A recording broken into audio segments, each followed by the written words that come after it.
தமிழகத்தில் தொழில் முதலீடுகளை ஈர்க்கும் வகையில் சென்னையில் உலக முதலீட்டாளர்கள் மாநாட்டை முதலமைச்சர் ஜெயலலிதா தொடங்கி வைத்தார். மாநாடு பற்றிய விரிவான தகவல்களை அங்கிருந்து தருகின்றனர் நமது வணிக செய்தி ஆசிரியர் சந்திரனும் செய்தியாளர் தியாகச்செம்மலும். அவர்களிடம் பேசுவோம். தியாகச்செம்மல், இப்போ இன்னைக்கு மாநாடு நடைபெற்றது, இதை தொடர்ந்து அங்கே இப்போ என்ன நடந்துட்டு இருக்கு?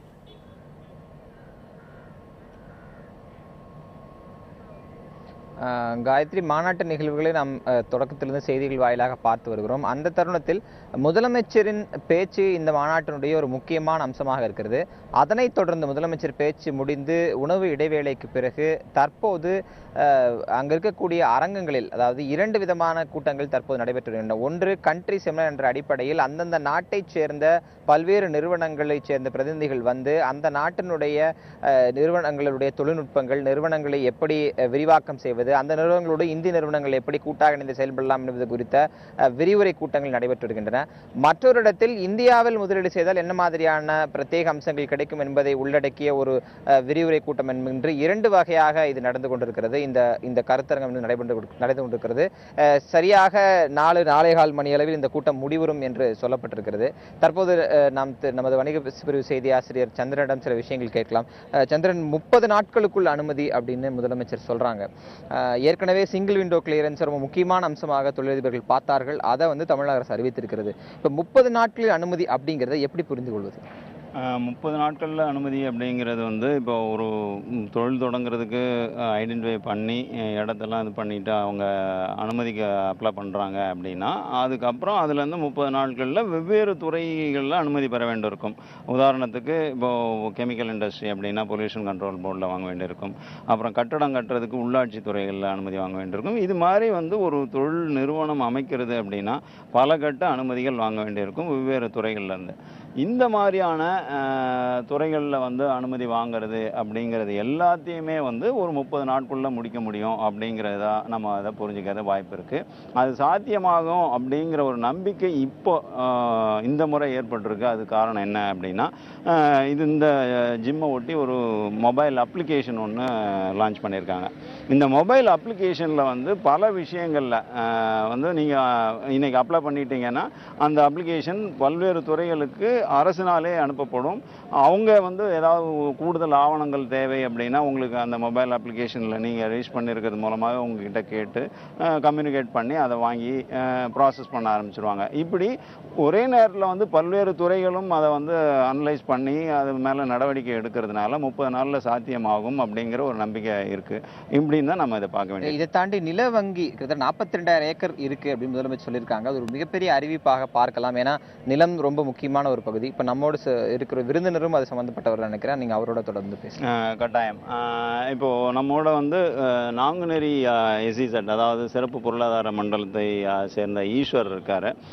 ஈஸ்வர், வணக்கம்.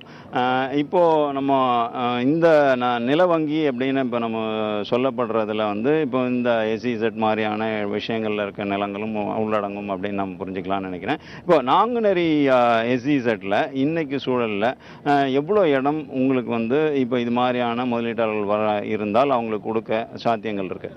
நாங்கள் ஏஎம்ஆர்எல் ஹைடெக் சிட்டி லிமிடெட் పేర్ల నాంగునేరి తిరునెల్వేలి మావటంలో మిగపెరియ special economic zone, only multiproduct SEZ and largest special economic zone of Tamil Nadu, அது டெவலப் பண்ணிகிட்ருக்கோம். இந்த ஸ்பெஷல் எக்கனாமிக் ஜோனில் 24 கம்பெனி இதுக்கு முன்னாடி இருந்தது. இந்த குளோபல் இன்வெஸ்டர்ஸ் மீட் இந்த ப்ரோக்ராம்ஸ் ஆரம்பித்து ப்ரமோட் பண்ணுறதுனால இப்போது 31 கம்பெனிஸ் நம்மக்கிட்ட வந்திருக்கு.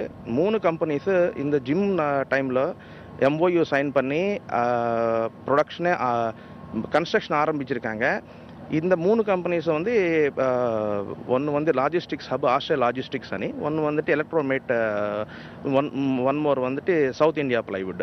இந்த 3 கம்பெனிஸ் இன்வெஸ்ட்மெண்ட் ரஃப்லி 117 crores. இவங்க 3 கம்பெனிஸ் சேர்ந்து 200 பேருக்கு வேலை வாய்ப்பு கொடுத்துட்ருக்காங்க. இன்னும் இந்த நிறைய என்கொயரிஸ் பைப்லைனில் இருக்குது. நாங்கள் அந்த என்கொயரிஸ் எல்லாம் பார்த்துட்டு இருக்கோம். இது இல்லாமல் நாங்கள் பண்ண நிறையா ஜிம் மூலியமாக டிஜிட்டல் இந்தியா மூலியமாகவோ திருநெல்வேலி மாவட்டம் is now declared as electronic manufacturing cluster. இந்த எஸ்சிஜெட்டில் இப்போது ஒரு எலக்ட்ரானிக் கம்பெனி வரும்போது எலக்ட்ரானிக் மேனுஃபேக்சரிங் கிளஸ்டருக்கு உண்டான பெனிஃபிட்ஸ் லைக் கேபிட்டல் சப்சிடி 30% எடுக்கலாம். 2 ஸ்பெஷல் எக்கனாமிக் ஜோனில் இருக்கிற இன்கம் டேக்ஸ் பெனிஃபிட்டை எடுக்கலாம். 3 வந்து Tamil Nadu government has declared south Tamil Nadu special benefits இது கூட எடுக்கலாம். இது சவுத் தமிழ்நாடு இருக்கிறதுனால ஒரு பெரிய அட்வான்டேஜ். எல்லா இன்வெஸ்டர்ஸும் இங்கே இன்ட்ரெஸ்ட் காட்டிகிட்டு இருக்காங்க. நாங்கள் வந்துட்டு எல்லா என்கொயரிஸும் பார்த்துட்டு இருக்கோம். இப்போ உங்கள் எக்கனாமிக் ஜோன் தவிர இப்போ மற்றபடி வந்து இந்த ஜிம்மை வந்து தமிழக அரசு ப்ரொமோட் பண்ணுறதுல என்னென்ன மாதிரி நடவடிக்கை எடுத்தாங்க? உங்களுக்கும் அவங்களுக்குமான ரிலேஷன்ஷிப்பில் நீங்கள் இந்த ஏற்பாடுகள் பற்றி என்ன சொல்ல விரும்புறீங்க? நாங்கள் கவர்மெண்ட் இது வந்து special economic zone government promoted Tamil Nadu industrial development corporation ஆனால் டிட்கோ இந்த பார்க்கில் ஜாயிண்ட் வெஞ்சராக இருக்கிறதுனால எல்லா கவர்மெண்ட்டுக்கு வர என்கொயரிஸ் எல்லாம் எங்களுக்கு அனுப்புவாங்க.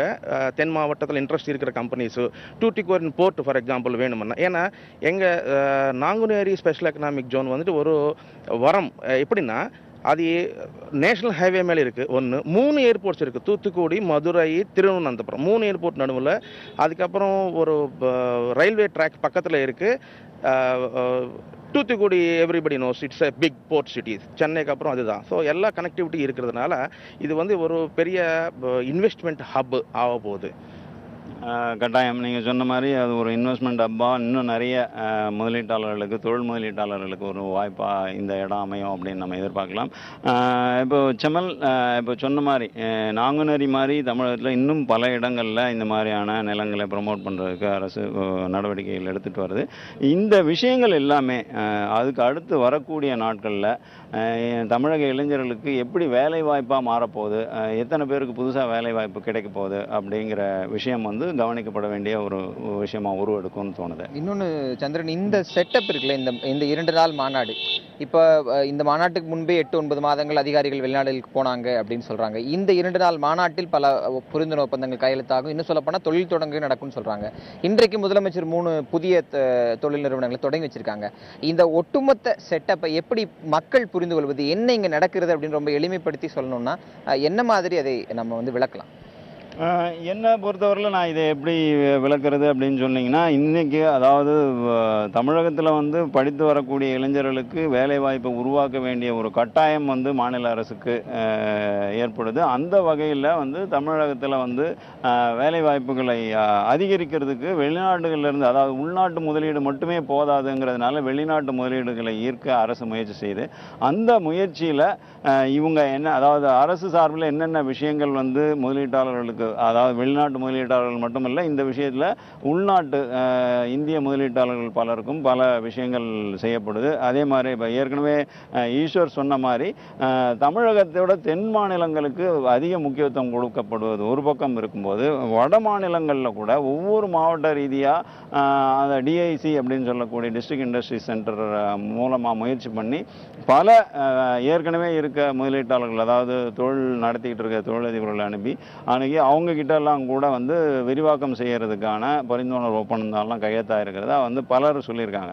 ஸோ இது இந்த வகையில் பார்க்கும்போது இளைஞர்களை அதிக அளவு வந்து எம்ப்ளாய் பண்ணுறதுக்கு தேவையான விஷயமும், அவங்களுக்கு தேவையான திறன் மேம்பாட்டு விஷயங்கள்லையும் அரசு வந்து தீவிரமாக கவனம் செலுத்த முயற்சி செய்யுது அப்படிங்கிற மாதிரி பார்க்கலாம்.